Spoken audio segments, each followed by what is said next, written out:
So, a few years ago, I was working an event back home in my hometown, and the event organizers told me that there'd be a lot of downtime and I should probably bring something to read, and I didn't have my Kindle on me, so I went into my old bedroom and I grabbed one of my old favorites off of the bookshelf, Marion Zimmer Bradley's The Mists of Avalon.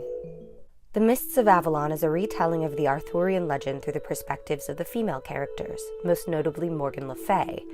It is widely considered one of the great works of 20th century feminist fiction, spawning a generation of female sci-fi/fantasy authors, and it remains one of the most beloved retellings of the Arthurian saga of all time, Isaac Asimov citing it at the time of its release as the best one he'd ever read. The book is a true epic spanning decades, from the time the central characters are babies to the moment the aging Morgan Le Fay, cradles the mortally wounded Arthur on the boat that will row them both to Avalon. Spoiler alert?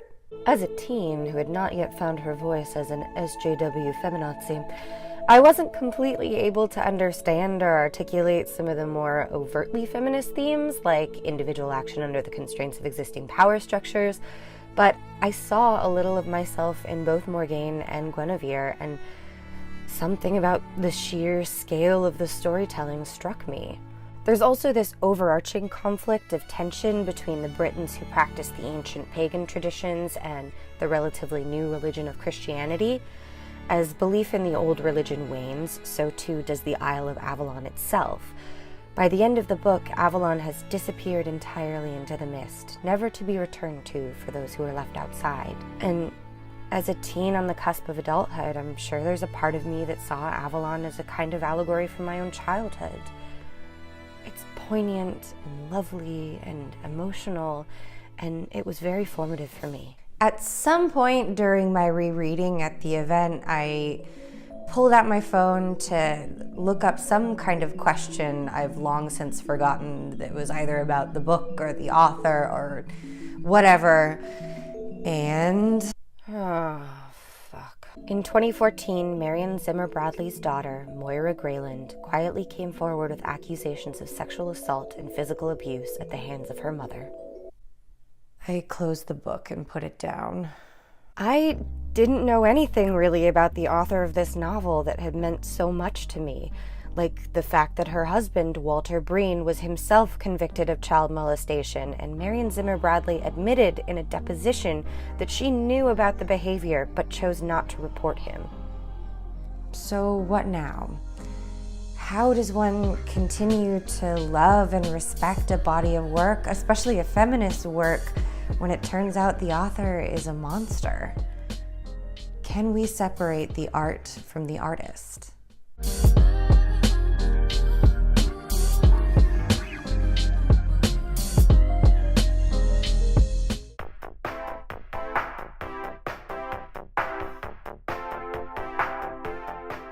Since Moira Grayland's accusations went public, much has been made about one passage from the Mists of Avalon in particular. She stretched out her arms, and at her command she knew that outside the cave, in the light of the fecundating fires, man and woman, drawn one to the other by the pulsating surges of life, came together.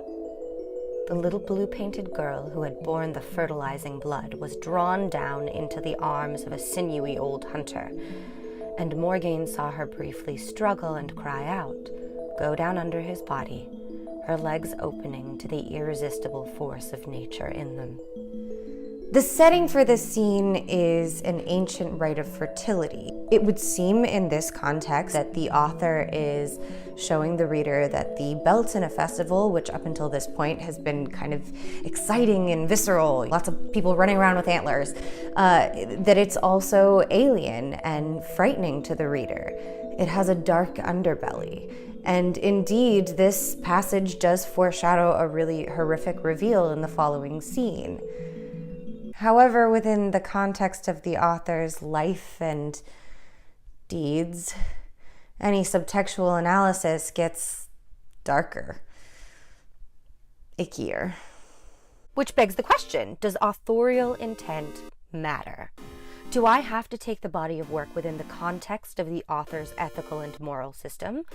Or do I, as the reader, imbue the text I consume with my own meaning? Mid-20th century critical theorists like Roland Barthes and Michel Foucault would argue that my first reading of the text was the correct one, that a work of art stands independent from the artist and should be evaluated on its own merits, without consideration for who the author is or what their intent was. Or at least that my interpretation is just as valid as whatever the original intent may have been, and that the purest critical evaluation would be one that, to paraphrase Foucault, does not establish ties between the author and her work. New criticism and death of the author are ideas from a time when we didn't walk around with easy access to all of the world's information in our pockets. And while there was a certain level of celebrity worship while Barthes and Foucault were kicking around in the 1960s, living creators didn't have social media platforms on which to cultivate very intense parasocial relationships with their fans and retroactively insert details and context into their work that wasn't originally apparent upon publication in an attempt to seem woke and remain relevant. I agree that a work of art should stand on its own and needn't need the context of the life of its creator in order to be easily understood or enjoyed. For example, I think the reason the works of ya boy, Billy S. have endured is because, yes, they can be studied and every word mined for meaning within the context of his life and time period. Or you can set Macbeth on a space station, Timon of Athens in a junkyard, Hamlet with lions, and show it to somebody who doesn't know anything at all about William Shakespeare, and they'll probably get something out of it. But separating the artist from the art entirely, especially in the social media era and especially with modern creators, can prove to be an exercise in futility. As hard as we may try to enjoy the media we consume like an experiential Pepsi challenge, we will be exposed to who our content creators are and what values they hold one way or another. And that exposure affects the way we perceive their work, whether we want it to or not. And to be honest, even if we could compartmentalize our perceptions of a work from our perceptions of the creator, Death of the Author argues for separating the art from the artist in terms of critical theory, not ethics. I don't think it's entirely valid to invoke a system of evaluating and critiquing art for art's sake in order to divorce ourselves from any guilt or responsibility we may feel for supporting an artist who uses their platform to be a giant piece of shit.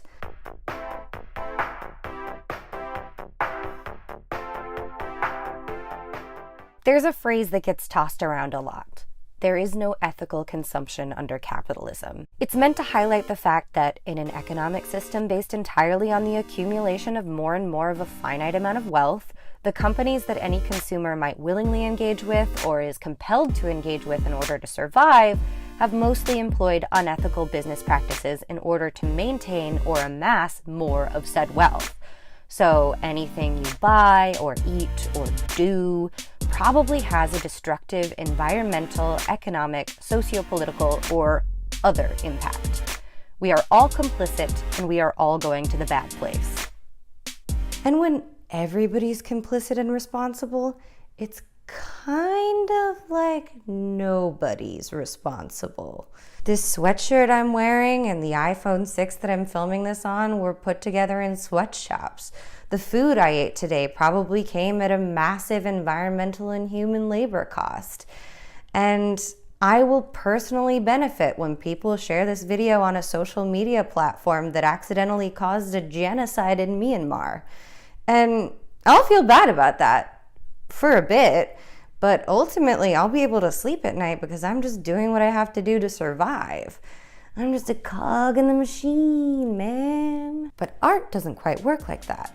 Very few of us are compelled to engage with artists or their work, either economically, intellectually, or socially. So when we find out that the work that we loved came at the cost of human lives, it can feel like a betrayal. And then we have to ask ourselves, what responsibility does the consumer have here? Does supporting the art in spite of the artist make me complicit? Am I complicit in someone being a giant piece of shit? How do I stop being an accessory to someone being a giant piece of shit?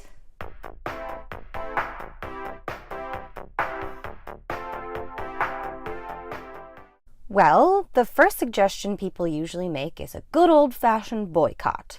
A bad actor does a bad thing, and you, the consumer, send a message by withdrawing economic support. Hit 'em where it really hurts. The wallet.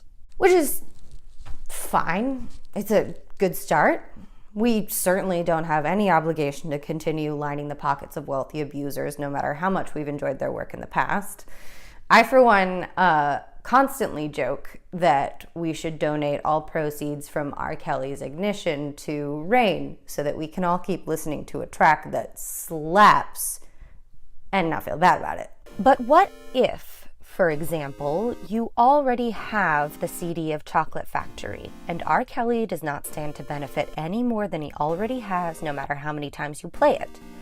No further economic support is being given. Is it okay to continue to use what has already been paid for? Do you have a moral duty to throw the CD away? Do you have a moral duty to rip the tracks and upload them everywhere on the internet? Hand out burned copies in the street for free to stymie any future economic benefit R. Kelly has to gain? Or even to sell copies and donate the proceeds to charity like I mentioned before? Who else stands to lose something when you withdraw economic support? Sure, maybe the producers who worked with R. Kelly on Chocolate Factory knew about his abuse of underage women and should be held accountable as well. But what about the sound engineers or the other musicians and vocalists who were contracted to work on the album? If a channel on television refuses to air any movies produced by the Weinstein Company under the management of Harvey Weinstein, whose residual checks start drying up? What do you do if, as in the case with Marion Zimmer Bradley, the artist in question is dead? Who is the beneficiary of their estate? Am I relieved of any moral obligation to stop consuming the art of a person who will not economically benefit in any way? Or is the proliferation of media produced by an abuser the issue, full stop? Whether he stands to make or lose money, is it not still harmful to disseminate and laud a song released by an accused pedophile and serial abuser about having sex with a possibly underage woman? Doesn't the continued support of the art in spite of the artist still elevate the artist's social capital and influence? And does protecting the legacies of people who use their platforms to be giant pieces of shit, in effect, validate being giant pieces of shit? Or, as some controversial rebels have suggested, are giant pieces of shit and the people they may or may not hurt along the way to greatness the price we pay for artistic genius?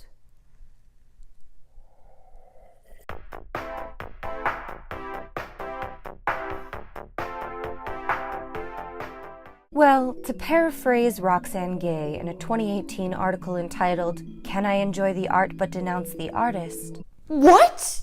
No! Fucking... Why? Fucking no! There are a number of tropes and presuppositions about genius in the culture, the first of which being that genius is a quantifiable thing that even exists at all, and this is a topic I've actually been planning on doing a future video essay about.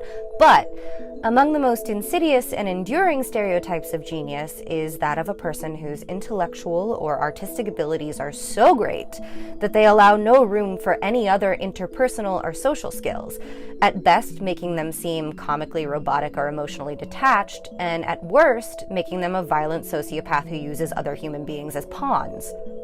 Because life often reflects art, this character device that was invented for the purposes of storytelling can be manipulated to excuse or even justify the troubling behavior of talented people. Sure, Stanley Kubrick and Alfred Hitchcock needlessly tortured their actresses, but they only did that because it was a necessary step in completing their works of genius.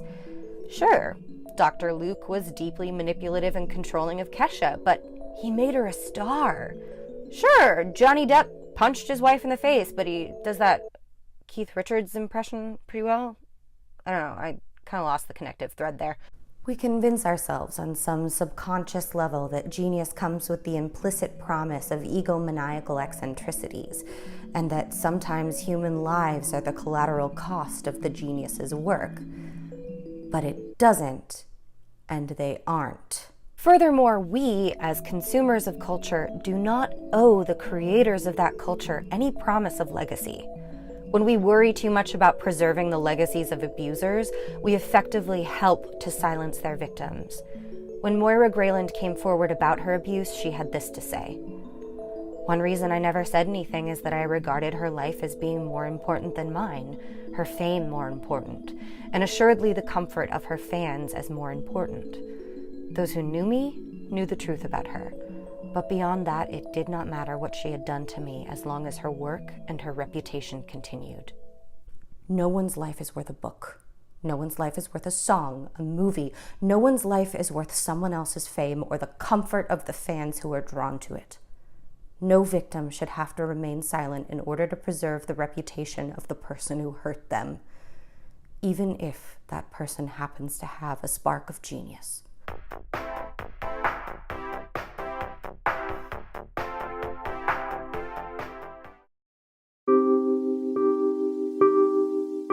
Earlier this week, HBO released a two-part documentary in partnership with Channel 4 called Leaving Neverland. It details accusations of sexual abuse at the hands of pop star Michael Jackson.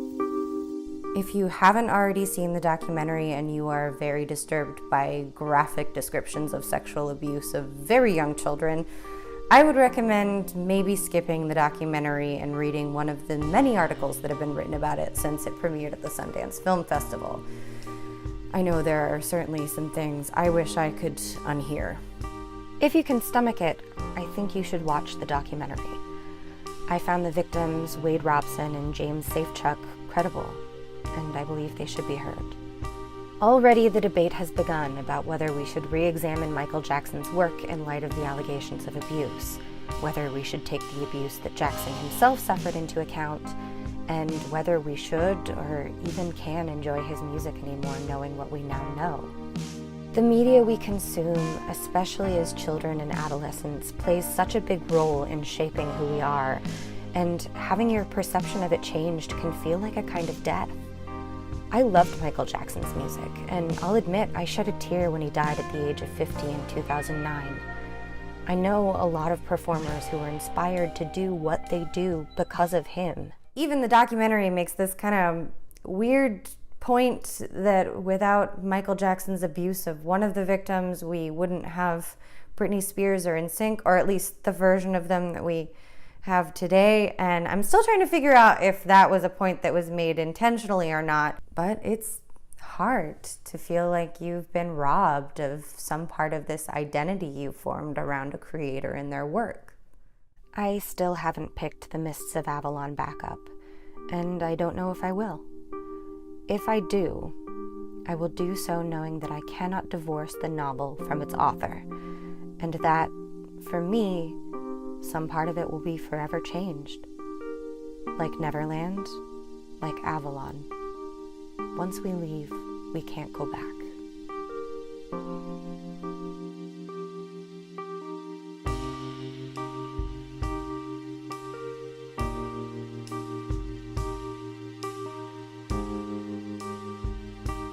Hi guys! That ended on kind of a somber note, and I don't want it to.